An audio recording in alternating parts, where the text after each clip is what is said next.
പ്രിയപ്പെട്ടവരെ നമസ്കാരം. ശ്രീനാരായണ ഗുരു ഓപ്പൺ യൂണിവേഴ്സിറ്റിയുടെ 4ാം സെമസ്റ്ററിലെ ദളിത് സാഹിത്യം എന്ന പേപ്പറിലെ ഏറ്റവും പ്രധാനപ്പെട്ട പരീക്ഷയ്ക്ക് ചോദിക്കാൻ സാധ്യതയുള്ള ചില ചോദ്യങ്ങളാണ് ഈ ക്ലാസ്സിൽ നമ്മൾ ചർച്ച ചെയ്യുന്നത്. ആദ്യമായി കാണുന്നില്ലൊരക്ഷരവും എന്ന പൊയ്കയിൽ അപ്പച്ചൻ്റെ കവിത നമുക്ക് നോക്കാം. കേരളത്തിലെ നവോത്ഥാന കാലഘട്ടത്തിലെ വളരെ ശക്തമായ സാന്നിധ്യങ്ങളായിരുന്നു ശ്രീനാരായണ ഗുരു, അയ്യങ്കാളി, പൊയ്കയിൽ കുമാര ഗുരു. ഇവർ നവോത്ഥാന നായകരാണ്. ശ്രീനാരായണ ഗുരു, അയ്യങ്കാളി, പൊയ്കയിൽ കുമാരഗുരു എന്നിവരെല്ലാം തന്നെ കേരളത്തിൻ്റെ നവോത്ഥാന നായകരാണ്. ശ്രീനാരായണ ഗുരു, അയ്യങ്കാളി, വക്കം മൗലവി, വി.ടി. ഭട്ടതിരിപ്പാട്, പൊയ്കയിൽ കുമാരഗുരു തുടങ്ങിയ ഒട്ടേറെ മഹാത്മാക്കളുടെ നിരന്തരമായിട്ടുള്ള പോരാട്ടങ്ങളിലൂടെയാണ് കേരളത്തിലെ നവോത്ഥാന പ്രവർത്തനങ്ങളുടെ ആദ്യഘട്ടം ആരംഭിക്കുന്നത്. കേരളത്തിലെ നവോത്ഥാന പ്രവർത്തനങ്ങളുടെ ആദ്യഘട്ടത്തിൽ ശ്രീനാരായണ ഗുരു, അയ്യങ്കാളി, വക്കം മൗലവി, വി.ടി., പൊയ്കയിൽ കുമാരഗുരു ഇവരുടെ സാന്നിധ്യം എടുത്തു പറയേണ്ട ഒന്ന് തന്നെയാണ്. ഇവരെല്ലാം തന്നെ സമൂഹത്തിലെ സാധാരണക്കാരോടൊപ്പം ഇറങ്ങി പ്രവർത്തിക്കുന്നതോടൊപ്പം തന്നെ നിരവധി സാഹിത്യകൃതികളിലൂടെ സമൂഹത്തിലെ അസമത്വങ്ങൾക്കെതിരെ പ്രതിഷേധിക്കുകയും ബോധവൽക്കരിക്കുകയും ചെയ്തിരുന്നു. ഇവർ സാധാരണക്കാരുടെ ഇടയിൽ ഇറങ്ങി പ്രവർത്തിച്ചു എന്നത് മാത്രമല്ല, സാഹിത്യകൃതികളിലൂടെ ജനങ്ങളെ ബോധവൽക്കരിക്കുകയും ചെയ്തിരുന്നു. സമൂഹത്തിലെ അസമത്വങ്ങൾക്കെതിരെ പ്രതിഷേധിക്കുകയും ബോധവൽക്കരിക്കുകയും ചെയ്തു.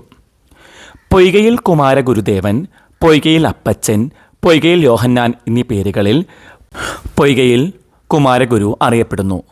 സാമൂഹിക പ്രവർത്തകൻ, നവോത്ഥാന നായകൻ, കവി, ഗാനരചയിതാവ് എന്നീ നിലകളിൽ അദ്ദേഹം വ്യക്തിമുദ്ര പതിപ്പിച്ചിട്ടുണ്ട്. പ്രത്യക്ഷ രക്ഷാദൈവസഭയുടെ തുടക്കക്കാരനായിരുന്നു അദ്ദേഹം. പ്രത്യക്ഷ രക്ഷാദൈവസഭയുടെ ജ്ഞാനവിഷയങ്ങളിൽ ഏറെ പ്രധാനപ്പെട്ട ഒരു പരികൽപ്പനയാണ് വംശം എന്നത്. ചരിത്രത്തിൽ നിന്ന് പുറത്താക്കപ്പെട്ട വംശത്തെയാണ് കുമാരഗുരു ഇവിടെ അടയാളപ്പെടുത്തുന്നത്. ചരിത്രത്തിൽ നിന്ന് പുറത്താക്കപ്പെട്ട വംശം. അടയാളപ്പെടുത്താതെ പോയ തങ്ങളുടെ ചരിത്രത്തിലേക്ക് നോക്കി അദ്ദേഹം നിരവധി ചോദ്യങ്ങൾ ഉന്നയിക്കുന്നുണ്ട്. തങ്ങളുടെ വംശത്തെക്കുറിച്ച് അടയാളപ്പെടുത്തിയിട്ടില്ല. ആ അടയാളപ്പെടുത്താതെ പോയ ആ ചരിത്രത്തെക്കുറിച്ചാണ് നിരവധി ചോദ്യങ്ങൾ അദ്ദേഹം ചോദിക്കുന്നത്. ജാതിയിൽ വേർതിരിക്കപ്പെട്ട ജനതയുടെ ഉള്ളിൽ തങ്ങളുടെ വംശത്തിൻ്റെ കഥ അന്വേഷിച്ചു പോകാനുള്ള പ്രേരണ അദ്ദേഹം പകർന്നു നൽകുന്നു. ജാതിയിൽ വേർതിരിക്കപ്പെട്ട ജനതയുടെ ഉള്ളിൽ തങ്ങളുടെ വംശത്തിൻ്റെ കഥ അന്വേഷിച്ചു പോകാനുള്ള പ്രേരണ അദ്ദേഹം നൽകുന്നുണ്ട്. ജാതീയമായ ഉച്ചനീചത്വങ്ങൾ കൊടികുത്തി വാണിരുന്ന കാലത്തിൻ്റെ പ്രതിനിധിയാണ് അദ്ദേഹം. ജാതീയമായ ഉച്ചനീചത്വങ്ങൾക്ക് മൂലം ക്രിസ്തുമതം സ്വീകരിച്ചെങ്കിലും അവിടെയും നില വ്യത്യസ്തമല്ല എന്ന് തിരിച്ചറിഞ്ഞ് അദ്ദേഹം ക്രിസ്തുമതത്തിൽ നിന്ന് പിന്മാറുന്നുണ്ട്. ഹിന്ദുവും ക്രിസ്ത്യനുമല്ലാത്ത ദ്രാവിഡ ദലിതർ എന്ന നിലയിൽ മറ്റൊരിടം നിർമ്മിക്കുകയായിരുന്നു അദ്ദേഹം. ഹിന്ദുവും ക്രിസ്ത്യാനിയുമല്ലാത്ത ദ്രാവിഡ ദളിതർ എന്നൊരു മറ്റൊരിടം അദ്ദേഹം നിർമ്മിച്ചു എന്ന് പറയാം. അധസ്ഥിതരുടെ പ്രതിനിധി എന്ന നിലയിൽ പൊയ്കയിൽ അപ്പച്ചൻ സ്ത്രീമൂലം പ്രജാസഭയിലേക്ക് തിരഞ്ഞെടുക്കപ്പെട്ടിട്ടുണ്ട്. തിരുവിതാംകൂറിൽ അടിമത്തം അനുഭവിച്ചിരുന്ന ജാതിക്കാർക്ക് പഠിക്കാനുള്ള ആദ്യത്തെ ഇംഗ്ലീഷ് വിദ്യാലയം ഗവൺമെൻറ്റിൽ നിന്ന് അനുമതി വാങ്ങിക്കൊണ്ട് അദ്ദേഹം ആരംഭിച്ചു. തിരുവിതാംകൂറിൽ അയിത്തം അനുഭവിച്ചിരുന്ന ജാതിക്കാർക്ക് പഠിക്കാനുള്ള ഒരു ആദ്യ ഇംഗ്ലീഷ് വിദ്യാലയം അദ്ദേഹം ഗവൺമെൻറ്റിൽ നിന്ന് അനുവാദം വാങ്ങി ആരംഭിക്കുകയുണ്ടായി. ജാതിവിരുദ്ധ പോരാട്ടങ്ങൾക്കും അടിമ വിമോചനത്തിനും വേണ്ടി സന്ധിയില്ലാത്ത സമരം ചെയ്ത പൊയ്കയിൽ കുമാരഗുരുദേവൻ്റെ കവിതയാണ് കാണുന്നില്ലൊരക്ഷരവും എന്നത്. അദ്ദേഹം പ്രസംഗങ്ങൾക്കും യോഗങ്ങൾക്കുമിടയിൽ പാടിയുറപ്പിച്ച പാട്ടുകൾ നവോത്ഥാന മൂല്യങ്ങളെ ഉയർത്തിപ്പിടിക്കുന്നവയായിരുന്നു. അക്കൂട്ടത്തിൽ എടുത്തു പറയേണ്ട ഒരു പാട്ടാണ് കാണുന്നില്ലൊരക്ഷരവും എന്നത്. അനേകം വംശങ്ങളുടെ ചരിത്രങ്ങൾ ഞാൻ കാണുന്നുണ്ട്. എൻ്റെ വംശത്തെപ്പറ്റി ഒരക്ഷരവും ഞാൻ ചരിത്രത്തിൽ എവിടെയും കാണുന്നില്ല. അനേകം വംശങ്ങളുടെ ചരിത്രങ്ങൾ ഞാൻ കാണുന്നുണ്ട്. എൻ്റെ വംശത്തെപ്പറ്റി ഒരക്ഷരവും ഞാൻ ചരിത്രത്തിൽ എവിടെയും കാണുന്നില്ല എന്നാണ് പൊയ്കയിൽ അപ്പച്ചൻ പറയുന്നത്. ജാതി നിർമ്മിതമായ സാമൂഹ്യ അധികാര ഘടനയ്ക്കുള്ളിൽ തഴയപ്പെട്ട ജനതയുടെ ശബ്ദമാണ് ഈ വരികളിൽ നമുക്ക് കാണാൻ സാധിക്കുന്നത്. എഴുതപ്പെട്ട അനേകം വംശങ്ങളുടെ ചരിത്രം എനിക്ക് ചുറ്റിലും ഞാൻ കാണുന്നുണ്ട്. എഴുതപ്പെട്ട അനേകം വംശങ്ങളുടെ ചരിത്രം എനിക്ക് ചുറ്റിലും ഞാൻ കാണുന്നു. അതിൽ എൻ്റെ ജനതയുടെ ചരിത്രം എവിടെ എന്നാണ് കവി അന്വേഷിക്കുന്നത്. അതിലെവിടെയാണ് എൻ്റെ ജനതയുടെ ചരിത്രമുള്ളത്? ഒരക്ഷരം പോലും എൻ്റെ വംശത്തിൻ്റെ ചരിത്രമായി കാണുന്നില്ല എന്ന് കവി പറയുമ്പോൾ കേരള നവോത്ഥാനത്തിൻ്റെ അടിത്തട്ടുകളിലേക്ക് വായനക്കാരുടെ ആലോചനകളെ അത് കൊണ്ടുപോകുന്നുണ്ട്. ഒരക്ഷരം പോലും എൻ്റെ വംശത്തിൻ്റെ ചരിത്രമായി കാണുന്നില്ല എന്ന് പറയുന്നതിലൂടെ കേരള നവോത്ഥാനത്തിൻ്റെ അടിത്തട്ടുകളിലേക്ക് വായനക്കാരെ കൂട്ടിക്കൊണ്ടുപോവുകയാണ്. സമൂഹം, സാഹിത്യം തുടങ്ങിയ വ്യവഹാരങ്ങൾക്കുള്ളിൽ പ്രവർത്തിച്ചിരുന്ന അധികാര ചരിത്രത്തെ കവിത പ്രശ്നവൽക്കരിക്കുന്നു. അനേക വംശങ്ങളുടെ ചരിത്രങ്ങൾ കാണുന്ന എനിക്ക് കവി പറയുമ്പോൾ അധികാരത്തിൻ്റെ അടിത്തട്ടിൽ പോലും ഇടമില്ലാതിരുന്ന ഒരു ജനതയുടെ പ്രതിനിധിയാണ് താൻ എന്ന സൂചനയാണ് ലഭിക്കുന്നത്. അനേകം വംശങ്ങളുടെ ചരിത്രം കാണുന്ന കവി അധികാരത്തിൻ്റെ അടിത്തട്ടിൽ പോലും ഒരു ഇടമില്ലാത്ത ജനതയുടെ പ്രതിനിധിയായി മാറുന്നു. അരികുവൽക്കരിക്കപ്പെട്ട എല്ലാ ജനതയുടെയും ശബ്ദമായി ഈ കവിത മാറുന്നുണ്ട്. അരികുവൽക്കരിക്കപ്പെട്ട എല്ലാ ജനതയുടെയും ശബ്ദം. അക്ഷരത്തിൻ്റെ അധികാരം ആർക്കായിരുന്നുവെന്നും അക്ഷരങ്ങളിലൂടെ കൈമാറി വന്ന സാംസ്കാരിക മൂലധനം സമൂഹത്തിൻ്റെ അധികാര കേന്ദ്രമായി മാറിയത് എങ്ങനെയാണ് എന്നും അക്ഷരങ്ങളിലൂടെ കൈമാറി വന്ന സാംസ്കാരിക മൂലധനം സമൂഹത്തിൻ്റെ അധികാര കേന്ദ്രമായി മാറിയതെങ്ങനെയെന്നുള്ള ചരിത്ര സൂചനകൾ ഈ വരികളിൽ കണ്ടെത്താം. ചരിത്രത്തിലേക്കുള്ള ഒരു നോട്ടത്തെ കവിത അടയാളപ്പെടുത്തുന്നു. ഇതൊരു ചരിത്രത്തിലേക്കുള്ള നോട്ടത്തെയാണ് അടയാളപ്പെടുത്തുന്നത്. എൻ്റെ വംശത്തിൻ്റെ കഥ എഴുതി വെക്കാൻ പണ്ട് ഈ ഭൂമിയിൽ ആരുമില്ലാതെ പോയല്ലോ എന്നാണ് കവി പറയുന്നത്. എൻ്റെ വംശത്തിൻ്റെ കഥ എഴുതി വെക്കാനായി പണ്ട് ഈ ഭൂമിയിൽ ആരും ഇല്ലാതെ പോയല്ലോ. അക്കാര്യം ഓർക്കുമ്പോൾ എൻ്റെ ഉള്ളിൽ ദുഃഖമുണ്ട്. അതുകൊണ്ട് സ്വന്തം രാഗത്തിൽ ഞാൻ അവയിൽ ചിലതെല്ലാം ചേർത്തിടട്ടെ എന്ന് കവി ചോദിക്കുന്നു. അതുകൊണ്ട് സ്വന്തം രാഗത്തിൽ ഞാൻ ചിലതെല്ലാം ഇവിടെ ചേർത്ത് വെക്കട്ടെ. എൻ്റെ വംശത്തിൻ്റെ കഥ എഴുതി വെക്കാൻ ഭൂമിയിൽ ആരുമുണ്ടായിരുന്നില്ല. തനിക്കതിൽ ദുഃഖമുണ്ട് എന്ന് പറയുന്നു. ചിലതെല്ലാം താൻ രേഖപ്പെടുത്താൻ തുനിയുകയാണ് എന്നാണ് പറയുന്നത്. കേരളത്തിൽ പണ്ട് മുതൽക്കേ വസിച്ചിരുന്ന ജനങ്ങൾ ലോകത്തിൻ്റെ മുന്നിൽ ഹീനരായി മാറിയ കഥ താൻ പറയുകയാണ്. കേരളത്തിൽ പണ്ടുപണ്ടേ പാർത്തിരുന്ന ജനം അവർ ഹീനരായി ഭവിച്ചൊരു കഥയാണിവിടെ പറയാൻ പോകുന്നത്. സ്വന്തം ജാതികൾക്കുള്ളിലെ ബലഹീനതകൾ ഓരോന്നായി പറയാൻ തുനിയുകയാണ്. തനിക്ക് നാണക്കേടൊന്നും അതിൽ തോന്നുന്നില്ല എന്നും പറയുന്നു. സ്വന്തം ജാതിക്കുള്ളിലെ ബലഹീനതകൾ പറയാൻ ശ്രമിക്കുന്നു. അതിൽ തനിക്ക് ഒരു നാണക്കേടുമില്ല എന്ന് അദ്ദേഹം പറയുന്നു. പണ്ട് മുതൽക്ക് തന്നെ കേരളത്തിൽ വസിച്ചിരുന്നവരാണ് തൻ്റെ ജനതയെന്ന് അദ്ദേഹം പറയുന്നു. അവരുടെ ചരിത്രത്തിൽ ഒരു വരി പോലും അവരെക്കുറിച്ച് അടയാളപ്പെടുത്തുകയും ഉണ്ടായിട്ടില്ല എന്നതാണ് സാരം. ഞങ്ങൾ ഭൂമിയിലെ ശപിക്കപ്പെട്ട സന്തതികളാണെന്ന് എല്ലാവരും നിത്യവും കുറ്റപ്പെടുത്തിക്കൊണ്ടിരിക്കുന്നു. ഞങ്ങൾ ഭൂമിയിലെ ശപിക്കപ്പെട്ട സന്തതികളാണ് എന്നാണ് എല്ലാവരും കുറ്റപ്പെടുത്തുന്നത്. സർവരെയും സൃഷ്ടിച്ച ദൈവം യാതൊരു കൂസലുമില്ലാതെ ഭൂമിയും ആകാശവും അവസാനിക്കുന്ന കാലത്തോളം ഞങ്ങളെ പഴിച്ചിടുവാൻ സർവരെയും അനുവദിച്ചതെങ്ങനെയെന്ന് കവി ചോദിക്കുന്നതാണ് മറ്റൊരു വരികൾ. അപ്പോൾ ഇവിടെ ഞങ്ങൾ ഭൂമിയിലെ ശപിക്കപ്പെട്ട സന്തതികളാണെന്ന് എല്ലാവരും നിത്യവും കുറ്റപ്പെടുത്തുകയാണ്. എല്ലാവരെയും സൃഷ്ടിച്ച ദൈവം യാതൊരു കൂസലുമില്ലാതെ ഭൂമിയും ആകാശവും അവസാനിക്കുന്ന കാലത്തോളം ഞങ്ങളെ പഴിച്ചിടുവാൻ എല്ലാവരെയും അനുവദിച്ചതെങ്ങനെയാണ് എന്ന് കവി ചോദിക്കുന്നു. മതത്തിനുള്ളിൽ പ്രവർത്തിക്കുന്ന അധികാരഘടനയെ ഇവിടെ പ്രശ്നവൽക്കരിക്കുകയാണ്. ഘാതകവധം മലയാളത്തിലെ ആദ്യകാല നോവലുകളിലൊന്നാണ് ഘാതകവധം. 1877 ഈ കൃതി പുറത്തിറങ്ങിയത്. ആദ്യത്തെ കേരളീയ സന്മാർഗ കഥയാണ് മിസിസ് കോളിൻസിൻ്റെ ഘാതകവധം. കേരളത്തിലെ ആദ്യത്തെ സന്മാർഗ കഥ. ദ സ്ലേയേഴ്സ് സ്ലെയിൻ എന്ന വാക്കിൻ്റെ തത്തുല്യമായ തർജ്ജമയാണ് ഘാതകവധം എന്നത്. ക്രിസ്തുമതത്തിൻ്റെ അടിസ്ഥാനമായ പശ്ചാത്താപവും തദനുസാരമുള്ള മനസാന്തരവുമാണ് ഈ നോവലിൻ്റെ പ്രതിപാദ്യം. ക്രിസ്തുമതത്തിൻ്റെ അടിസ്ഥാനമായ പശ്ചാത്താപവും തദനുസാരമുള്ള മാനസാന്തരവുമാണ്. ദുഷ്ടകഥാപാത്രമായ കോശി കുര്യൻ്റെ മനസ്സിലെ ഘാതകൻ്റെ, അതായത് ആസുരമായ ഭാവങ്ങൾ വധിക്കപ്പെട്ട് അയാൾക്ക് മാനസാന്തരം വരുന്നതും അയാളിൽ നന്മ തെളിയുന്നതുമാണ് ഘാതകവധം കൊണ്ട് ഉദ്ദേശിക്കുന്നത്. 19-ാം നൂറ്റാണ്ടിലെ ക്രിസ്ത്യാനി കുടുംബങ്ങളിലെ ജീവിത രീതികൾ പ്രതിപാദിക്കുന്ന സാമൂഹ്യ പ്രസക്തിയുള്ള ഒരു കൃതിയാണ് ഇത്. കോളിൻസ് മദാമ 1859 ഇത് ഇംഗ്ലീഷ് ഭാഷയിലാണ് എഴുതിയത്. അവരുടെ മരണശേഷം ഭർത്താവായിട്ടുള്ള റിച്ചാർഡ് കോളിൻസ് ഇത് എഴുതി പൂർത്തിയാക്കുകയാണ്. 1864 കോട്ടയം സെമിനാറിൽ നിന്ന് പ്രസിദ്ധപ്പെടുത്തിയ വിദ്യാസംഗ്രഹം എന്ന മാസികയിൽ ഇംഗ്ലീഷ് ഭാഷയിൽ പ്രസിദ്ധീകരിക്കുകയും ചെയ്തു. 1877 ഘാതകവധം എന്ന പേരിൽ മലയാള പരിഭാഷയും റിച്ചാർഡ് കോളിൻസ് പുറത്തിറക്കി. ഈ നോവലിലെ ജീവിതം കോട്ടയം ഭാഗത്തെ മലയാളികളുടെ ജീവിതമാണ്.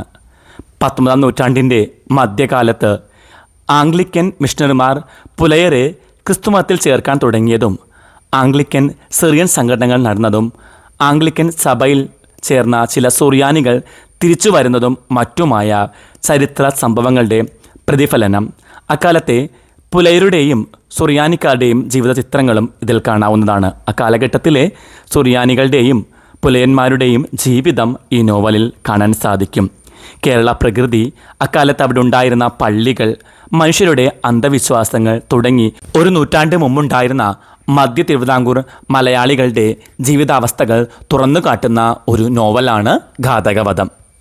പുലയനായ പൗലോസിൻ്റെയും സുറിയാനിക്കാരനായ കോശി കുര്യൻ്റെയും ജീവിത ആഖ്യാനത്തിലൂടെ തിരുവിതാംകൂറിലെ ക്രിസ്ത്യാനികളുടെ ജാതിഭേദം, സുറിയാനിക്കാരുടെ അഹന്ത, പുലയരോടുള്ള അവരുടെ ക്രൂരമായ പെരുമാറ്റം എന്നിവ സാധാരണമാണെന്നും പ്രൊട്ടസ്റ്റന്റ് സഭ പുലയനും ബ്രാഹ്മണനും സുറിയാനിക്കാരനും ഒരുപോലെ സ്വീകാര്യമാണെന്നും ഘാതകവധം തിരുവിതാംകൂറുകാർക്ക് മനസ്സിലാകുന്ന ഭാഷയിൽ പ്രസിദ്ധീകരിച്ചത് സ്വദേശീയമാണ്. പുലയനെ ഒരു പ്രധാന കഥാപാത്രമാക്കിയിരിക്കുന്ന ഈ നോവൽ മലയാളത്തിലെന്നല്ല ഇന്ത്യയിൽ തന്നെ അക്കാലത്ത് ഒരു പുതുമയായിരുന്നു. ഒരു പുലയനെയാണ് പ്രധാന കഥാപാത്രമാക്കിയത്. ഇത് മലയാളത്തിലെന്നല്ല ഇന്ത്യയിൽ തന്നെ അക്കാലത്തെ ഒരു പുതുമയായിരുന്നു. അവഗണിക്കപ്പെട്ടു പോകുന്ന മനുഷ്യാവസ്ഥയെ കേന്ദ്രതലത്തിലേക്ക് കൊണ്ടുവരാൻ, ഈ സാമൂഹ്യ അവസ്ഥയെ ചോദ്യം ചെയ്യാനും ഈ നോവൽ ശ്രമിക്കുന്നുണ്ട്. മാറ്റങ്ങൾ അനിവാര്യമാണെന്ന സന്ദേശമാണ് ഈ നോവൽ വായനയിൽ നിന്ന് നമുക്ക് ലഭിക്കുന്നത്. മാറ്റങ്ങൾ സമൂഹത്തിൽ അനിവാര്യമാണ് എന്ന ഒരു സന്ദേശം ഈ നോവൽ നമുക്ക് നൽകുന്നുണ്ട്. ഡോക്ടർ ജോർജ് ഇരുമ്പയത്തെ പോലുള്ള നിരൂപകരുടെ അഭിപ്രായത്തിൽ അമേരിക്കയിലെ അടിമത്തത്തിനെതിരെ കൊടുങ്കാറ്റായി മാറിയ അങ്കിൾ ടോംസ് ക്യാബിൻ്റെ പിന്തുടർച്ച അവകാശമുള്ള നോവലാണ് ഘാതകവധം. അങ്കിൾ ടോംസ് ക്യാബിൻ്റെ പിന്തുടർച്ച അവകാശമുള്ള ഒരു നോവലായിട്ട് ഘാതകവധത്തെ കാണാമെന്ന് ചില പണ്ഡിതന്മാർ അഭിപ്രായപ്പെട്ടിട്ടുണ്ട്. അടിസ്ഥാന വർഗത്തിൽപ്പെട്ടവരുടെ മതപരിവർത്തനത്തെ ലക്ഷ്യമാക്കിയ നോവൽ അടുത്ത കാലം വരെ ശ്രദ്ധിക്കപ്പെടാതെ പോയത് വിധിവൈപരീത്യം മാത്രമാണ്. ഒരു കാലഘട്ടത്തിൻ്റെ ചരിത്രരേഖയാണ് ഈ നോവൽ. ജാതി, മതം, സംസ്കാരം, ആചാരങ്ങൾ, അനാചാരങ്ങൾ, യാഥാസ്ഥിതിക പുരോഗമന മനോഭാവങ്ങൾ എന്നിങ്ങനെ വിവിധ വിഷയങ്ങൾ ഈ നോവൽ കൈകാര്യം ചെയ്യുന്നുണ്ട്. ക്രിസ്ത്യാനികളുടെ സാമൂഹിക ജീവിത പ്രശ്നങ്ങൾക്കാണ് ഈ നോവൽ മുൻതൂക്കം നൽകിയിരിക്കുന്നത്. പ്രൊട്ടസ്റ്റന്റ് സിറിയൻ സംഘർഷത്തിൻ്റെ പശ്ചാത്തലത്തിലുള്ള ഈ നോവൽ ഒരു മനപരിവർത്തനത്തിൻ്റെ കഥയാണ് പറയുന്നത്. ഇതൊരു മനപരിവർത്തനത്തിൻ്റെ കഥ പറയുന്ന നോവലാണ്. ബൈബിളിൽ നിന്നോ പഴയ കൃതികളിൽ നിന്നോ ഒരു കഥ സ്വീകരിച്ച് പുനരാഖ്യാനം ചെയ്യാതെ ചുറ്റും കണ്ട മനുഷ്യരുടെ ജീവിതകഥ ഭാവനാത്മകമായി പുനഃസൃഷ്ടിച്ച് മിസസ് കോളിൻസ് നോവലിൻ്റെ മർമ്മം കണ്ട എഴുത്തുകാരി തന്നെയാണ്. ബൈബിളിൽ നിന്ന് ഒരു പഴയ കഥ എടുത്ത് പുനരാഖ്യാനം ചെയ്യാതെ തൻ്റെ ചുറ്റും കണ്ട മനുഷ്യരുടെ കഥയാണ് മിസ് കോളിൻസ് ഈ നോവലിൽ പറയുന്നത്. കഥയുടെ കാര്യത്തിൽ എന്ന പോലെ കഥാപാത്രങ്ങളുടെ കാര്യത്തിലും പാരമ്പര്യങ്ങളിൽ നിന്നും മാറി അവർ സഞ്ചരിക്കുന്നുണ്ട്. കഥാപാത്രങ്ങളുടെ പേരുകളിൽ പോലും അവർ മാറ്റം വരുത്തിയിരിക്കുന്നു. പൗരാണിക നാമങ്ങൾ സ്വീകരിക്കാതെ ദേശവാസികൾ ഉപയോഗിക്കുന്ന പൗലോസ്, മറിയം, കോശി കുര്യൻ തുടങ്ങിയ പേരുകൾ കഥാപാത്രങ്ങൾക്ക് നൽകി ശ്രദ്ധേയമായ ഒരു മാറ്റം നോവലിൽ കൊണ്ടുവന്നിട്ടുണ്ട്. മതപരിവർത്തനത്തെ സഹായിക്കുന്ന ഒരു സാഹിത്യ രചന എന്ന അംഗീകാരം ആദ്യകാലത്ത് ഘാതകവധത്തിന് ലഭിച്ചിരുന്നു. നോവലിൻ്റെ പഠനത്തിൽ നിന്നും എഴുത്തുകാരുടെ ലക്ഷ്യം എന്താണെന്ന് വളരെ വ്യക്തമായി മനസ്സിലാക്കാൻ കഴിയുന്നുണ്ട്. അക്കാലത്തെ ദുരിതപൂർണമായ ജീവിതത്തിൽ നിന്നും ഒരു മാറ്റം ആഗ്രഹിക്കുന്നവർ മതം മാറ്റത്തെക്കുറിച്ച് വളരെ ഗൗരവത്തോടു കൂടി തന്നെ ആലോചിക്കുന്നുണ്ടായിരുന്നു. ഇവരുടെ ആലോചനകൾക്ക് വെളിച്ചവും ശക്തിയും പകരാൻ ഈ രചനകൾക്ക് സാധിച്ചു. ഇത്തരത്തിലുള്ള ലക്ഷ്യം മുന്നിട്ട് നിൽക്കയാൽ ചില വൈകല്യങ്ങൾ നോവലിൽ കടന്നുകൂടിയിട്ടുമുണ്ട്. എന്തൊക്കെ ബലഹീനതകൾ ഉണ്ടെങ്കിലും യാഥാസ്ഥിതികമായ ഒരു സമൂഹത്തിൽ പുരോഗമനപരമായിട്ടുള്ള നിലപാടുകൾ എടുത്തുകൊണ്ട് മുന്നോട്ട് പോകാൻ എഴുത്തുകാരിക്ക് കഴിഞ്ഞിട്ടുണ്ട്. ഈ പ്രത്യേകത അക്കാലത്തെ ഏറ്റവും വലിയ ഒരു സവിശേഷത തന്നെയാണ്. കഥ, കഥാപാത്രങ്ങൾ, സംഭവങ്ങൾ, പശ്ചാത്തലം, ഭാഷ എന്നിവയുടെ യഥാർത്ഥ നിഷ്ഠതയും യുക്തിഭദ്രതയും പ്രമേയത്തിൻ്റെ വൈപുല്യവും കൊണ്ട് ലക്ഷണമൊത്ത ഒരു നോവലാകാൻ ഘാതകവധത്തിന് കഴിഞ്ഞിട്ടുണ്ട്. ചരിത്രത്തിൻ്റെ വിലപ്പെട്ട സ്ഥാനങ്ങൾ ഘാതകവധത്തിന് വഹിക്കാൻ കഴിഞ്ഞില്ല എങ്കിലും അനുവാചകൻ്റെ മനസ്സിൽ ഉന്നതമായ ഒരു രചന എന്ന സന്ദേശം നൽകാൻ മിസസ് കോളിൻസിൻ്റെ ഘാതകവധത്തിന് കഴിഞ്ഞിട്ടുണ്ട്. അടുത്ത ഒരു ചോദ്യം നോക്കാം. ദളിത് സാന്നിധ്യം ആദ്യകാല മലയാള നോവലുകളിൽ. കഥ, നോവൽ, കവിത, ഉപന്യാസം തുടങ്ങിയ മലയാളത്തിലെ സാഹിത്യ മേഖലകളിലും ദളിത് പ്രാതിനിധ്യം ഇന്നുണ്ട്. ദളിതരുടെ പ്രശ്നങ്ങളെയും സാമൂഹിക ജീവിതത്തെയും ചിത്രീകരിക്കുവാൻ നവോത്ഥാനാന്തര സാഹിത്യം ശ്രദ്ധ വച്ചിരുന്നു. ഇന്ത്യയിൽ മറാത്തിയിലാണ് ദളിത് സാഹിത്യം വ്യാപകമായി പ്രചാരത്തിലുണ്ടായത്. സാമൂഹിക പ്രതിബദ്ധതയും സാഹിത്യ പ്രതിബദ്ധതയും കൂടിച്ചേരുന്ന സൗന്ദര്യബോധവും സാമൂഹിക ഉത്തരവാദിത്വവുമാണ് സാഹിത്യ ജീവിതത്തിൽ സർഗാത്മക ശക്തി.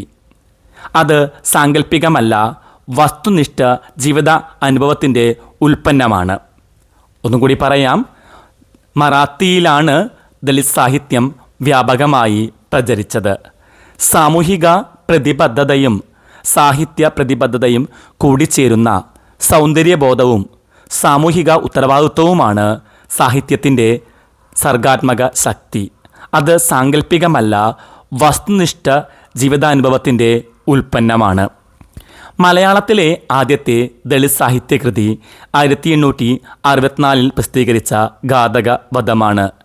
മിസസ് കോളിൻസ് എന്ന ക്രിസ്ത്യൻ മിഷണറി മതപരിവർത്തനം ചെയ്യപ്പെട്ട ക്രിസ്ത്യാനികളെക്കുറിച്ച് എഴുതിയ നോവലാണത്.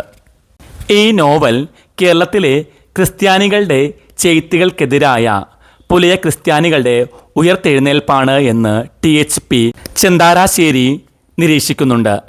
ആർച്ച് ഡീക്കൻ കോശിയുടെ പുല്ലേലി കുഞ്ചുവാണ് മറ്റൊരു നോവൽ. രണ്ടാമത്തെ നോവലാണ് ആർച്ച് ഡീക്കൻ കോശിയുടെ പുല്ലേലി കുഞ്ചു. ജാതി വിഭജനത്തെ നിശിതമായി വിമർശിക്കുന്ന ഒരു കൃതിയാണിത്. കേരളത്തിലെ ദളിതരുടെ പക്ഷത്ത് നിന്ന് രചന നടത്തിയ ഈ കൃതി മലയാളത്തിലെ ആദ്യ ദളിത് സാഹിത്യകൃതിയായി പരിഗണിച്ചു വരുന്നു. പുല്ലേലി കുഞ്ചുവിനെയാണ് കേരളത്തിലെ ആദ്യത്തെ ദളിത് സാഹിത്യകൃതിയായി പരിഗണിക്കുന്നത്. പോത്താരി കുഞ്ഞമ്പുവിൻ്റെ സരസ്വതി വിജയം ആദ്യകാല ദളിത് നോവലുകളിൽ വളരെ പ്രധാനപ്പെട്ട ഒന്നാണ്. വിദ്യാഭ്യാസം നേടുന്നതിൻ്റെ പ്രാധാന്യം, അതിലൂടെ കൈവരുന്ന ജീവിത വിജയം, ഇതാണ് ഈ നോവലിൻ്റെ കേന്ദ്ര ആശയം. സാമൂഹിക പരിഷ്കരണവും ദളിത് മുന്നേറ്റവുമായിരുന്നു നോവലിൻ്റെ ലക്ഷ്യം. നവോത്ഥാന കാലഘട്ടത്തിൽ തകഴിയുടെ രണ്ടിടങ്ങഴിയും തോട്ടിയുടെ മകനും നാഗവള്ളിയുടെ തോട്ടിയും പി കേശവദേവിൻ്റെ ഓടയിൽ നിന്നും TKC വഴുതലയുടെ നനവുള്ള കണ്ണ്, അതുപോലെ പോൾ ചിറക്കരോടിൻ്റെ പുലയത്തറ, D രാജൻ്റെ മുക്കണി, നാരായൻ്റെ കൊച്ചരേത്തി, മങ്ങാനം കുട്ടപ്പൻ്റെ പെരുമാൾപ്പറ, TKC വടുതലയുടെ കറ്റയും കൊയ്ത്തും, ചങ്ങലകൾ നുറുങ്ങുന്നു, SC ജെയിംസിൻ്റെ സംവത്സരങ്ങൾ, കരിക്കം രാജൻ്റെ കല്ലേലി ദേശം തുടങ്ങിയ നോവലുകൾ മലയാളത്തിൽ ദളിത് നോവൽ സാഹിത്യത്തിലെ ആദ്യകാല നോവലുകളാണ്. വളരെ പ്രധാനപ്പെട്ട ചില നോവലുകളാണ് രണ്ടിടങ്ങഴി, തോട്ടിയുടെ മകൻ, കേശവദേവിൻ്റെ ഓടയിൽ നിന്ന്, TKC വടുതലയുടെ നനവുള്ള കണ്ണ്, അതുപോലെ തന്നെ ചങ്ങലകൾ നുറുങ്ങുന്നു, കറ്റയും കൊയ്ത്തും മുതലായവ. 2000 ശേഷം പ്രസിദ്ധീകരിച്ച ദളിത് നോവലുകളാണ് കവിയൂർ മുരളിയുടെ അയ്യങ്കാളിപ്പട. കവിയൂർ മുരളിയുടെ അയ്യങ്കാളിപ്പട എടുത്തു പറയേണ്ട ഒരു നോവലാണ്. കുന്നത്തൂർ ഗോപാലകൃഷ്ണൻ്റെ കുഴിയൻ, രാഘവൻ അത്തോളിയുടെ ചോരപ്പരിശം, PA ഉത്തമൻ്റെ ചാവോലി, രാജു കെ വാസുവിൻ്റെ ചാവുതുള്ളൽ, അതുപോലെ പോളപ്പദം, THP ചെന്താരശ്ശേരിയുടെ തലമുറകൾ, പ്രദീപൻ പാമ്പരിക്കുന്നിൻ്റെ ഏരി എന്നിവയും എടുത്തു പറയേണ്ട ദളിത് നോവലുകൾ തന്നെയാണ്. ദളിത് നോവലുകൾ ജാതി അധികാര കേന്ദ്രീയമായ സാമൂഹിക ബന്ധങ്ങളെ പാരമ്പര്യേതരമായ ഒരു വീക്ഷണകോണിൽ നിന്ന് വീക്ഷിക്കുന്നതോടൊപ്പം തന്നെ നീതിയെക്കുറിച്ചും ജനാധിപത്യത്തെക്കുറിച്ചും സ്ത്രീ പുരുഷ ബന്ധത്തെക്കുറിച്ചും വേറിട്ട കാഴ്ചപ്പാടുകൾ അവതരിപ്പിക്കുന്നു. ദളിത് നോവലുകളിൽ ജാതി അധികാര കേന്ദ്രീയമായ സാമൂഹിക ബന്ധങ്ങളെ പാരമ്പര്യേതരമായ ഒരു വീക്ഷണകോണിൽ നിന്നും വീക്ഷിക്കുന്നതോടൊപ്പം തന്നെ നീതിയെക്കുറിച്ചും ജനാധിപത്യത്തെക്കുറിച്ചും സ്ത്രീ പുരുഷ ബന്ധത്തെക്കുറിച്ചും വേറിട്ട കാഴ്ചപ്പാടുകളാണ് അവതരിപ്പിക്കുന്നത്. മലയാളത്തിലെ ആദ്യകാല ദളിത് സാഹിത്യം. മലയാളത്തിൽ കവിത, നാടകം, നോവൽ എന്നിങ്ങനെയുള്ള മിക്ക മേഖലകളിലും ദളിത് രചനകൾ 19-ാം നൂറ്റാണ്ടിൻ്റെ അവസാന ദശകങ്ങൾ മുതൽ തന്നെ ഉണ്ടായിട്ടുണ്ട്. ജാതി വ്യവസ്ഥയെ തീക്ഷ്ണമായി എതിർക്കുന്ന നാടകത്തിൻ്റെ ആരംഭം പണ്ഡിറ്റ് കറുപ്പൻ്റെ ബാലകലേശത്തിലാണ്. ജാതി വ്യവസ്ഥയെ തീക്ഷ്ണമായി എതിർക്കുന്ന ഒരു നാടകമാണ് പണ്ഡിറ്റ് കറുപ്പൻ്റെ ബാലകലേശം. ദളിത് ജനതയുടെ ഉന്നമനം ലക്ഷ്യമാക്കിയാണ് ഈ നാടകം അവതരിപ്പിച്ചത്. പിന്നീട് കെ ദാമോദരൻ്റെ പാട്ടബാക്കിയും തോപ്പിൽ ഭാസിയുടെ നാടകങ്ങളും ദളിത് പ്രമേയങ്ങളാണ്. തുടർന്നു വന്ന കെ ദാമോദരൻ്റെ പാട്ടബാക്കി, അതുപോലെ തന്നെ തോപ്പിൽ ഭാസിയുടെ നാടകങ്ങളും ദളിത് പ്രമേയങ്ങളാണ് ചർച്ച ചെയ്യുന്നത്. സമൂഹത്തിൻ്റെ താഴെത്തട്ടിലുള്ളവരുടെ ജീവിതമാണ് പല തോപ്പിൽ ഭാസിയുടെ നാടകങ്ങൾക്കും വിഷയമായത്. നിങ്ങളെന്നെ കമ്മ്യൂണിസ്റ്റാക്കി എന്ന നാടകത്തിൽ ദളിതരുടെ വിമോചനത്തിനു വേണ്ടിയുള്ള ആഹ്വാനമാണ് നടത്തുന്നത്. നിങ്ങളെന്നെ കമ്മ്യൂണിസ്റ്റാക്കി എന്ന നാടകത്തിൽ ദളിതരുടെ വിമോചനത്തിനു വേണ്ടിയുള്ള ആഹ്വാനം കാണാം. ദളിത് പ്രമേയം കടന്നുവരുന്ന മറ്റൊരു നാടകമാണ് ജി ശങ്കരപ്പിള്ളയുടെ കറുത്ത ദൈവത്തെ തേടി എന്ന നാടകം. കറുത്ത ദൈവത്തെ തേടി ജി ശങ്കരപ്പിള്ളയുടെ നാടകമാണ്. അത് ദളിത് മോചനമാണ് ആഹ്വാനം ചെയ്യുന്നത്. കാവാലത്തിൻ്റെ തനത് നാടകമായ കരീംകുട്ടി, KJ ബേബിയുടെ നാടുഗദ്ദിക എന്നിവ ദളിത് അവബോധത്തോടെ പ്രത്യക്ഷപ്പെട്ട രചനകളാണ്. കാവാലത്തിൻ്റെ കരീംകുട്ടി, KJ ബേബിയുടെ നാടുഗദ്ദിക എന്നിവ ദളിത് അവബോധത്തോടെ പ്രത്യക്ഷപ്പെട്ട നാടകങ്ങളാണ്. പൊക്കുടൻ എന്ന പരിസ്ഥിതി പ്രവർത്തകൻ്റെ കണ്ടൽക്കാടുകൾക്കിടയിൽ എൻ്റെ ജീവിതം, ആദിവാസി നേതാവ് സി കെ ജാനുവിൻ്റെ ആത്മകഥ എന്ന കൃതിയും ദളിത് വിഷയം കൈകാര്യം ചെയ്യുന്ന കൃതികളാണ്. ഇവ ആത്മകഥാ സാഹിത്യത്തിലാണ് ഉൾപ്പെടുന്നത്. വിധേയപ്പെട്ടിരുന്ന ഒരു സമൂഹത്തിൽ നിന്ന് വ്യക്തി എന്ന നിലയിലുള്ള വളർച്ചയുടെ അനന്തരഫലമാണ് ദളിത് ആത്മകഥകളെല്ലാം തന്നെ. ദളിത് ആത്മകഥകളെല്ലാം തന്നെ വിധേയപ്പെട്ടിരുന്ന ഒരു സമൂഹത്തിൽ നിന്ന് വ്യക്തി എന്ന നിലയിലേക്കുള്ള വളർച്ചയുടെ അനന്തരഫലമായിട്ടാണ് കാണേണ്ടത്. ദളിത് ജീവചരിത്രങ്ങളിൽ പ്രഥമഗണ്യമായിട്ടുള്ള കൃതിയാണ് THP ചെന്താരശ്ശേരിയുടെ അയ്യങ്കാളിയുടെ ജീവചരിത്രം. THP ചെന്താരശ്ശേരിയുടെ അയ്യൻകാളിയുടെ ജീവചരിത്രം. അതുപോലെ TKC വഴുതല എഴുതിയ ഡോക്ടർ BR അംബേദ്കർ, KK കൊച്ചിൻ്റെ അംബേദ്കർ ജീവിതവും ദൗത്യവും എന്നിവ എടുത്തു പറയേണ്ട ശ്രദ്ധേയമായ ജീവചരിത്ര രചനകളാണ്. എടുത്തു പറയേണ്ട ചില ജീവചരിത്ര രചനകളുണ്ട്. അത് KK കൊച്ചിൻ്റെ അംബേദ്കർ ജീവിതവും ദൗത്യവുമാണ്. TKC വഴുതലയുടെ ഡോക്ടർ BR അംബേദ്കർ, മറ്റൊന്ന് ചെന്താരശ്ശേരിയുടെ അയ്യങ്കാളിയുടെ ജീവചരിത്രം എന്നിവയാണ്. നിരൂപണത്തിൻ്റെ മേഖലയിലും ധാരാളം പുസ്തകങ്ങൾ പ്രസിദ്ധീകരിക്കപ്പെട്ടിട്ടുണ്ട്. ഫോക്ലോർ പഠനവുമായി ബന്ധപ്പെട്ട് ദളിതരുടെ പാട്ടുകളുടെയും കലകളുടെയും ശ്രദ്ധേയമായ കൃതികൾ ഇതിൽ എടുത്ത് പറയേണ്ടവ ഒന്ന് തന്നെയാണ്. ചേലനാട്ട് അച്യുതമേനോൻ, ചിറക്കൽ T ബാലകൃഷ്ണൻ നായർ, വെട്ടിയൂർ പ്രേംനാഥ്, M വിഷ്ണു നമ്പൂതിരി തുടങ്ങിയവരുടെ നാടൻ ഗാനസമ്പാദനവും സമാഹാരവും ശ്രദ്ധേയമായതാണ്. 80കൾക്ക് ശേഷം ഘടനാനന്തരവാദ ചിന്തയുടെ വികാസമാണ് ദളിത് വിമർശനത്തെ പ്രബലമാക്കുന്നതിൽ മുഖ്യ പങ്ക് വഹിച്ചത്. കവിയൂർ മുരളി, ദളിത് ബന്ധു, കല്ലറ സുകുമാരൻ എന്നിവരുടെ കൃതികളിൽ ദളിത് വിമർശനത്തിന് പ്രാരംഭം കുറിച്ചിട്ടുണ്ട്. കവിയൂർ മുരളിയുടെ ദളിത് ഭാഷ, ദളിത് സാഹിത്യം, KC പുരുഷോത്തമൻ്റെ ദളിത് സാഹിത്യ പ്രസ്ഥാനം, പ്രദീപൻ പാമ്പരിക്കുന്നിൻ്റെ ദളിത് പഠനം, സ്വത്വം, സംസ്കാരം, സാഹിത്യം, ദളിത് സൗന്ദര്യശാസ്ത്രം, അതുപോലെ ടി.കെ. അനിൽകുമാറിൻ്റെ മലയാള സാഹിത്യത്തിലെ കീഴാള പരിപ്രേക്ഷ്യം തുടങ്ങിയവ ദളിത് വിമർശനത്തെ പ്രബലമാക്കുന്ന രചനകളാണ്. അപ്പോൾ ദളിത് സാഹിത്യത്തിൽ വരുന്ന പ്രധാനപ്പെട്ട നിരൂപണ കൃതികളാണ് കവിയൂർ മുരളിയുടെ ദളിത് ഭാഷ, ദളിത് സാഹിത്യം എന്നിവ. ദളിത് ഭാഷയും ദളിത് സാഹിത്യവും.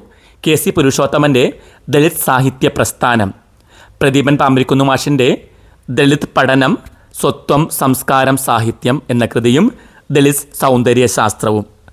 ടി.കെ. അനിൽകുമാറിൻ്റെ മലയാള സാഹിത്യത്തിലെ കീഴാള പരിപ്രേക്ഷ്യം. കെ.ജെ. ബാബുരാജിൻ്റെ ഇരുട്ടിലെ കണ്ണാടി ദളിത് നിരൂപണത്തിന് നവമാനം നൽകുന്ന ഒരു കൃതിയാണ്. കടമ്മനിട്ടയുടെ കുറത്തി എന്ന കവിതയെക്കുറിച്ച് നോക്കാം ഇനി.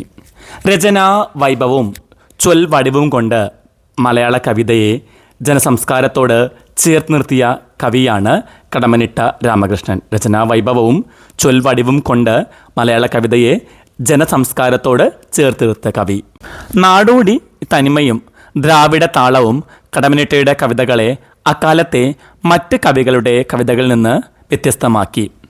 നാടൻ പാട്ടുകളുടെയും പടയണിയുടെയും സ്വാംശീകരണം അദ്ദേഹത്തിൻ്റെ കവിതകളിൽ കാണാൻ സാധിക്കും. വന്യഭാവങ്ങളോട് സഹജമായ ആഭിമുഖ്യം പുലർത്തുന്നുണ്ട് അദ്ദേഹത്തിൻ്റെ പ്രതിഭ.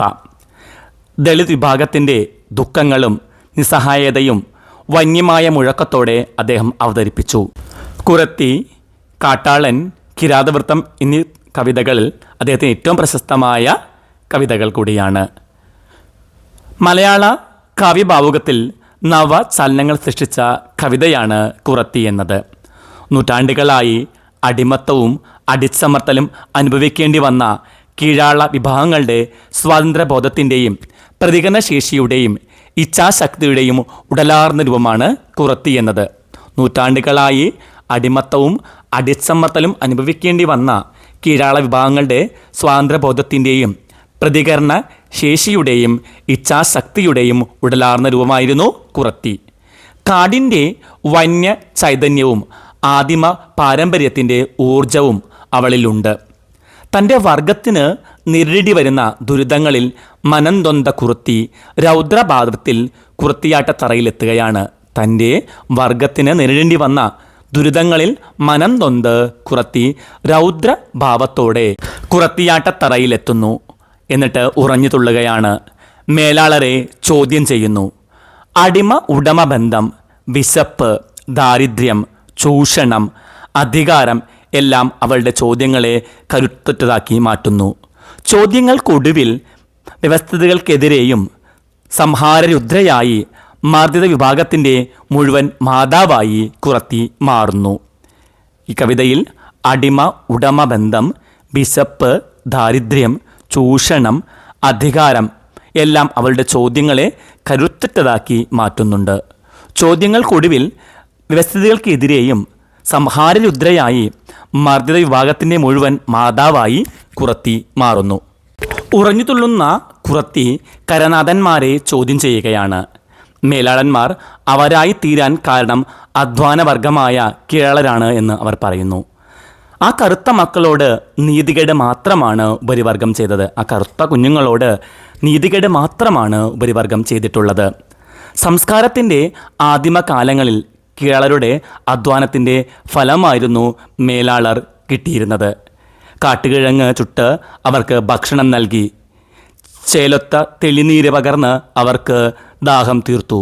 പൂമരച്ചോട്ടിൽ അവരുറങ്ങുന്നതിന് കാവൽ നിന്നു. വന്യമൃഗങ്ങളോട് പൊരുതി മേലാളർക്ക് സംരക്ഷണം നൽകി.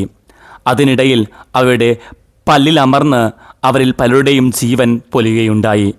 എന്നിട്ടും വിഭവങ്ങൾ സമാഹരിച്ച് മേലാളർക്ക് അവർ കാഴ്ചവെച്ചു. മൃഗങ്ങളെ മെരുക്കി, മലയും ചെളിയും ഇളക്കി, മുള വിതച്ച് പൊലിച്ചു നൽകി. കാട്ടുദൈവങ്ങളത്തരത്തിൽ തിറയെടുത്തു. അപ്പോഴെല്ലാം മദ്യപിച്ച് മത്തന്മാരായി ജീവിതത്തിൻ്റെ ആനന്ദങ്ങൾ അനുഭവിക്കുകയായിരുന്നു മേലാളന്മാർ. ഒരുമിച്ച് കഴിഞ്ഞ ആ നാളുകളിൽ മേലാള കീഴാള വ്യത്യാസം ഉണ്ടായിരുന്നില്ല. അവർക്കിടയിൽ സ്നേഹമുണ്ടായിരുന്നു. അവരും തങ്ങളും ഒരുപോലെ എന്ന ചിന്തയിൽ കീഴാളർ അധ്വാനം തുടർന്നു. എന്നാൽ കാലക്രമേണ അവർക്കിടയിൽ അടിമ ഉടമ ബോധം രൂപപ്പെടുകയാണ്. അടിമത്തത്തിൻ്റെ ഭാരത്താൽ അവരുടെ ബുദ്ധി മന്ദിച്ചു. അവർക്കുമേൽ മേലാളരുടെ ഭരണമുണ്ടായി. അപ്പോൾ സവർണ രാഷ്ട്രീയത്തെക്കുറിച്ച് കുറത്തി ശബ്ദമുയർത്തുകയാണ്. ആദ്യ കാലഘട്ടത്തിൽ അവർ തമ്മിലൊരു വ്യത്യാസവും ഉണ്ടായിരുന്നില്ല. വളരെ സ്നേഹത്തോടെയാണ് കഴിഞ്ഞിരുന്നത്. പിന്നീടാണ് ഭരണം അവർ നേടുന്നത്. മേലാളർ മുകളിലേക്ക് വരികയും മറ്റുള്ളവർ അടിമകളായി തീരുകയും ചെയ്യുന്നു. പുതിയ നീതിയും നീതിപാലകരും ശിക്ഷാവിധികളും നിലവിൽ വരുന്നു. ദിഗ്വിജയങ്ങൾ നേടി യജമാനന്മാർ മുന്നേറുന്ന കാഴ്ച. കീഴാളർ അടിമകളായി മാറുന്നു. അടിമ ഉടമ വ്യവസ്ഥിതി സമൂഹത്തിൽ ദൃഢമാകുന്നു. സാമൂഹ്യ വ്യവസ്ഥ തന്നെ മാറുന്നു. വന്യഭംഗികൾ നഗരത്തിരക്കുകൾക്ക് വഴിമാറുന്നു. മല തുരന്നും കടൽ കടന്നും പോകുന്ന യാത്രാ സൗകര്യങ്ങളും വാർത്താ വിതരണങ്ങളുമായി ഇതെല്ലാം സാധ്യമാക്കാൻ തൊഴിലാളികൾ കിണഞ്ഞു പരിശ്രമിച്ചു. പരാതി പറയാൻ അറിയാതെ വയറെരിഞ്ഞ് അവർ പണിയെടുത്തു. ഒരിക്കൽ പോലും പരാതി പറയാതെ വയറെരിഞ്ഞും തൊഴിലാളികൾ പണിയെടുത്തുകൊണ്ടിരുന്നു. അവരുടെ പുതിയ തലമുറ വഴിയരികിലെ ആര്യവേപ്പിൻ കൊമ്പിൽ ചാക്കുതൊട്ടിൽ ചെളി പിടിച്ച് വരണ്ട് മയങ്ങുകയായിരുന്നു. അപ്പോൾ ഈ വ്യവസ്ഥിതിയിൽ കീഴാളൻ്റെ തലമുറ എങ്ങനെ നേരെയാവുമെന്ന് കുറത്തി ചോദിക്കുകയാണ്. സവർണ രാഷ്ട്രീയത്തിനെതിരെ കുറത്തി ശബ്ദമുയർത്തുകയാണിവിടെ. മേലാളരുടെ ആസ്തിയുടെ കല്ലു വീണ് മുറിഞ്ഞു നീറുന്ന വ്രണപ്പാടുകളാണ് കീഴാള ജീവിതമെന്ന് പറയുകയാണ്. എല്ലാം ഞങ്ങൾക്കെന്ന മേലാളരുടെ ആസ്തിയുടെ കല്ലുവീണ് മുറിഞ്ഞു നീറുന്ന വ്രണപ്പാടുകളായി കീഴാള ജീവിതം മാറുന്നു. കുഴി തുരന്ന് കുഴിയായിത്തീർന്ന ജനതയുടെ ദൈന്യത്തിൽ നിന്നുകൊണ്ട് കുറത്തി വീണ്ടും ശക്തമായ ചോദ്യങ്ങൾ ഉന്നയിക്കുകയാണ്. ജീർണിച്ച സാമൂഹിക വ്യവസ്ഥക്കെതിരെയാണ് കുറത്തി കലാപകാരി ആകുന്നത്. കുറത്തി സംഹാരരുദ്ധയാകുകയാണ്. തങ്ങളെ മർദ്ദിച്ചൊതുക്കിയ അധീശ വർഗത്തിനെതിരെ കീഴാൾ ഉയരും. കോട്ട പോലെ ഉയർന്ന് നേരിടുമെന്ന് കുറത്തി വീറോടെ മുന്നറിയിപ്പ് നൽകുന്നു. കുപ്പമാടക്കുഴിയിൽ നിന്ന് എതിരാളികൾക്കെതിരെ സർപ്പവ്യൂഹമായി അവർ പത്തി ഉയർത്തും. കുപ്പമാട കുഴിയിൽ നിന്ന് എതിരാളികൾക്കെതിരെ സർപ്പവ്യൂഹമായി അവർ പത്തി ഉയർത്തും. അധസ്ഥിതർ മുഴുവൻ തൻ്റെ മക്കളാണെന്നും അവരെ ഇല്ലാതെയാക്കിയാൽ മുല പറിച്ച് വലിച്ചെറിഞ്ഞ് പുരമിരിക്കുമെന്നും കുറത്തി ക്രോധത്തോടെ വിളിച്ചു പറയുകയാണ്. അധസ്ഥിതർ മുഴുവൻ തൻ്റെ മക്കളാണെന്നും അവരെ ഇല്ലാതെയാക്കിയാൽ മുല പറിച്ച് വലിച്ചെറിഞ്ഞ് പുരമിരിക്കുമെന്നും കുറത്തി ക്രോധത്തോടെ വിളിച്ചു പറയുന്നു. അധീശ വർഗത്തിൽ നിന്നും കീഴാളർ അനുഭവിക്കുന്ന അനീതിക്കും അടിമത്തത്തിനും ചൂഷണത്തിനുമെതിരെ അമർഷം പൂണ്ടെത്തുന്ന വന്യതയുടെ മൂർത്തിഭാവമാണ് കുറത്തിയുടെ വരവ്. അധീശവർഗത്തിൽ നിന്നും കീഴാളർ അനുഭവിക്കുന്ന അനീതിക്കും അടിമത്തത്തിനും ചൂഷണത്തിനുമെതിരെ അമർഷം പൂണ്ടെത്തുന്ന വന്യതയുടെ മൂർത്തിഭാവമായിട്ടാണ് കുറത്തിയുടെ വരവ്. പ്രതാപങ്ങളുടെ അകമ്പടിയോടെയുള്ള അധീശവർഗത്തിൻ്റെ എഴുന്നള്ളത്തുകളുടെ മറുപുറമാണ് കുറത്തിയുടെ വരവ്. ചൂരപ്പനമ്പ്, കരിലാഞ്ചി വള്ളി, വെന്ത മണ്ണിൻ വീറ്, ഉള്ളി ഉളക്കിയ കാട്ടുകല്ല് എന്നിവയിലെല്ലാം പ്രകൃതിയുടെ വന്യമായിട്ടുള്ള കരുത്തുണ്ട്. ചൂരപ്പനമ്പ്, കരിലാഞ്ചി വള്ളി, വെന്ത മണ്ണിൻ വീറ്, ഉള്ളി ഉളുക്കിയ കാട്ടുകല്ല് എന്നിവയിലെല്ലാം പ്രകൃതിയുടെ വന്യമായിട്ടുള്ള കരുത്തുണ്ട്. ഈ കരുത്ത് അധികാരവർഗത്തിൻ്റെ കപടമായിട്ടുള്ള ബാഹ്യമോടികൾക്ക് എതിരാണ്. കുറത്തിയുടെ വരവ് ശക്തിയും അമൂർത്തതയും വ്യഞ്ജിപ്പിക്കുന്ന ഒന്നാണ്.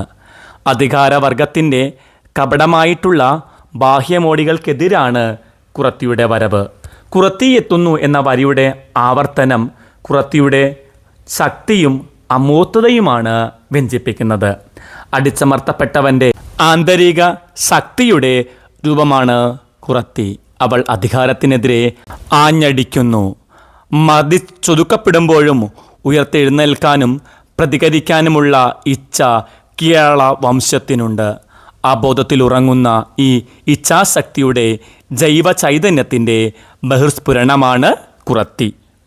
മേലാളർ തകർത്തെറിഞ്ഞ ചൂഷണം ചെയ്തുകൊണ്ടിരിക്കുന്ന കീഴാള പാരമ്പര്യത്തെക്കുറിച്ചുള്ള തിരിച്ചറിവുകളാണ് അവളെ രൗദ്രയാക്കുന്നത്. തങ്ങളുടെ അധ്വാനത്തെ, വിഭവങ്ങളെ ചൂഷണം ചെയ്ത് പ്രകൃതിയെ മലിനമാക്കിയ കരനാഥന്മാർക്ക് മുന്നിൽ അവൾ ഉറഞ്ഞു തുള്ളുന്നു, അവരെ ചോദ്യം ചെയ്യുന്നു. അപ്രതിരോധ്യമായൊരു ശക്തിയായി അവർക്കെതിരെ തങ്ങൾ ഉയരുമെന്ന ക്രോധത്തോടെ അവൾ വിളിച്ചു പറയുന്നു. മർദ്ദിത വിഭാഗത്തിൻ്റെ മുഴുവൻ മാതാവായി രക്ഷകയായി മാറുകയാണ് ഇവിടെ കുറത്തി. നമുക്ക് ഇന്നത്തെ ക്ലാസ് ഇവിടെ അവസാനിപ്പിക്കാം. ക്ലാസ് ഇഷ്ടമായിട്ടുണ്ടെങ്കിൽ ലൈക്കും ഷെയറും കമൻറ്റുമെല്ലാം പ്രതീക്ഷിക്കുന്നു. മറ്റൊരു ക്ലാസ്സുമായി കാണും വരെ എല്ലാവർക്കും നന്ദി, നമസ്കാരം.